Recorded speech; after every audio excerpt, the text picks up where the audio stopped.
నకిలీ మద్యంపై టీడీపీ మంత్రుల్లో అంతర్గత చర్చ కొనసాగుతోంది.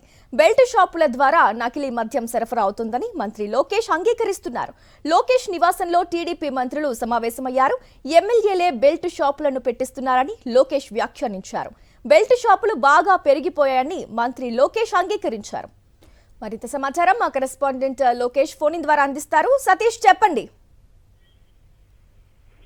ఆంధ్రప్రదేశ్ రాష్ట్రంలో ఇటీవల విస్తృతంగా వెలుగు చూస్తున్నటువంటి కల్తీ మద్యానికి సంబంధించి సాక్షాత్తు చంద్రబాబు కేబినెట్ లో ఉన్నటువంటి ఆ మంత్రులే స్వయంగా ముఖ్యమంత్రి చంద్రబాబు కుమార్ అయినటువంటి నారా లోకేషే అంగీకరించారు. రాష్ట్రంలో కల్తీ మద్యం బెల్ట్ షాపుల ద్వారా సరఫరా అవుతుందన్న అంశాన్ని మంత్రి నారా లోకేష్ వ్యాఖ్యానించారు. ఈ రోజు కేబినెట్ సమావేశానికి ముందు మంత్రి నారా లోకేష్ నివాసంలో మంత్రి నారా లోకేష్ తో తెలుగుదేశం పార్టీకి సంబంధించినటువంటి మంత్రులు సమావేశమయ్యారు. ప్రతి కేబినెట్ సమావేశానికి ముందు నారా లోకేష్ ఈ సమావేశాన్ని నిర్వహిస్తారు.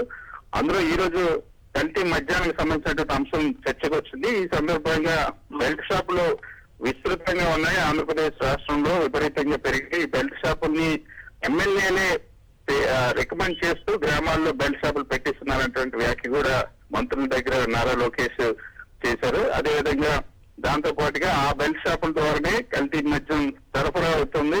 ఈ బెల్ట్ షాపులను నియంత్రించకపోతే కల్తీ మద్యాన్ని నియంత్రించడం సాధ్యం కాదని మంత్రి నారా లోకేష్ వ్యాఖ్యలు చేసినట్టుగా మనకు విశ్వసనీయ సమాచారం ఉంటుంది. సో మంత్రుల మధ్య ఈ అంశం పైన విస్తృతంగా చర్చ జరుగుతుంది. కేబినెట్ సమావేశం తర్వాత కూడా పలువురు మంత్రులు ఇదే అంశాన్ని ప్రస్తావించారు. స్వయంగా మంత్రి నారా లోకేష్ ఈ అంశాన్ని చర్చకు తీసుకొచ్చే ఉదయం సమావేశంలో ప్రతిపక్షాల ఆరోపణలు తిప్పికొట్టాలని చెప్తూ అందులో చాలా స్పష్టంగా బెల్ట్ షాపుల ద్వారా కల్తీ మద్యం సరఫరా అవుతుందని ఒక అంశాన్ని, అదేవిధంగా బెల్ట్ షాపులు బాగా పెరిగాయని తెలుగుదేశం పార్టీకి సంబంధించిన ఎమ్మెల్యేలు ఈ బెల్ట్ షాపులను సిఫార్సు చేస్తున్న అంశాల్లో మంత్రుల మధ్య తీవ్ర చర్చనీయాంశంగా మారింది. సో ఈ రోజు మంత్రులతో నిర్వహించిన నారా లోకేష్ సమావేశంలోనే రాష్ట్రంలో కల్తీ మద్యం ఉంది, బెల్ట్ షాపుల ద్వారా కల్తీ మద్యం సరఫరా అవుతుందన్న అంశాన్ని ధృవీకరించినట్టుగా అయింది.